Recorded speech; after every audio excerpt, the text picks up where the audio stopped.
Okay, this is the smartest giant in town. So I'm going to read it to you now. And we're going to have a little look at what kind of giant he's going to be. Shall we see and find out? George was a giant, the scruffiest giant in town. He always wore the same pair of old brown sandals and the same old patched up gown.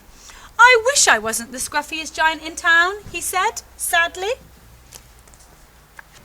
But one day George noticed a new shop. It was full of smart clothes, so he bought a smart shirt, a smart pair of trousers, a smart belt, a smart stripy tie, some smart socks with diamonds up the sides, and a pair of smart shiny shoes. "Now I'm the smartest giant in town," he said, proudly.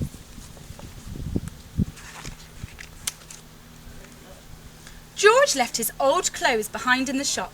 He was about to go home when he heard a sound. On the pavement stood a giraffe who was sniffling sadly. "What's the matter?" asked George. "It's my neck," said the giraffe. "I'm so very long and so very cold. I wish I had a nice long warm scarf." "Cheer up," said George, and he took off his stripy tie. "It didn't match my socks anyway," he said, as he wound it round and round the giraffe's neck. It made a wonderful scarf. "Thank you," said the giraffe. As George strode towards home, he sang to himself, "My tie is a scarf for a cold giraffe, but look me up and down, I'm the smartest giant in town." George came to a river. On a boat stood a goat, who was bleating loudly. "What's the matter?" asked George. "It's my sail," said the goat. "It blew away in a storm. I wish I had a strong new sail for my boat." Oh dear. "Cheer up," said George, and he took off his new white shirt. "It kept coming untucked anyway," he said, as he tied it to the mast of the goat's boat. It made a magnificent sail. "Thank you," said the goat. George strode on, singing to himself, "My tie is a scarf for a cold giraffe, my shirt on a boat is a sail for a goat, but look me up and down, I'm the smartest giant in town." George came to a tiny ruined house. Beside the house stood a white mouse with lots of baby mice. They were all squeaking. "What's the matter?" asked George. "It's our house," squeaked the mouse. "It burned down and now we have nowhere to live. I wish we had a nice new house." "Cheer up," said George. He took off one of his shiny shoes. "It was giving me blisters anyway," he said, as the mouse and her baby scrambled inside. The shoe made a perfect home for them. "Thank you," they squeaked. George had to hop along the road now, but he didn't mind. As he hopped, he sang to himself, "My tie is a scarf for a cold giraffe, my shirt on a boat is a sail for a goat, my shoe is a house for a little white mouse, but look me up and down, I'm the smartest giant in town." Dear. George came to a campsite. Beside a tent stood a fox who was crying. "What's the matter?" asked George. "Oh, it's my sleeping bag," said the fox. "I dropped it in a puddle. I wish I had a warm, dry sleeping bag." "Cheer up," said George, and he took off one of his socks with diamonds up the sides.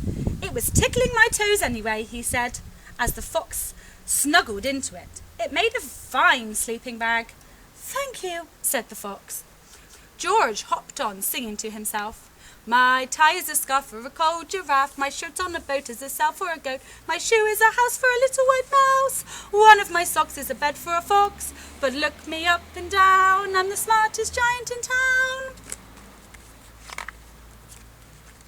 George came to a big squelchy bog. Beside the bog stood a dog who was howling. "What's the matter?" said George. "Oh, it's this bog," said the dog. "I need to get across, but I keep getting stuck in the mud. I wish there was a safe, dry path." "Cheer up," said George, and he took off his smart new belt. "It was squishing my tummy anyway," he said. As he laid it down over the bog, it made an excellent path. "Thank you," said the dog. The wind started to blow, but George didn't mind. He hopped on, singing to himself, My tie is a scarf for a cold giraffe. My shirt's on a boat is a sail for a goat. My shoe is a house for a little white mouse. One of my socks is a bed for a fox. My belt helped a dog who was crossing a bog. But my trousers are falling down. I'm the coldest giant in town. Whoops. Suddenly George felt sad and shivery and not smart at all. He stood on one foot and thought, I'll have to go back to the shop and buy some more clothes, he decided. He turned round and hopped all the way back to the shop. When he got there, it was closed. Oh no, cried George. He sank down onto the doorstep and a tear ran down his nose. He felt as sad as all the animals he had met on his way home. Then, out of the corner of his eye, he saw a bag with something familiar poking out of the top. George took a closer look. My gown, he yelled. My dear old gown and sandals. George put them on. They felt wonderfully comfortable. I'm the cosiest giant in town, he cried, and he danced back home along the road. Outside his front door stood all the animals he had helped. They were carrying an enormous present. Come on, George, they said. Open it. George untied the ribbon. Inside was a beautiful gold paper crown and card. Look inside the card, George, said the animals. George put the crown on his head and opened the card. Inside it said, Your tie is a scarf for a cold giraffe. Your shirt's on a boat as a sail for a goat. Your shoe is a house for a little white mouse. One of your socks is a bed for a fox. Your belt helped a dog who was crossing a bog.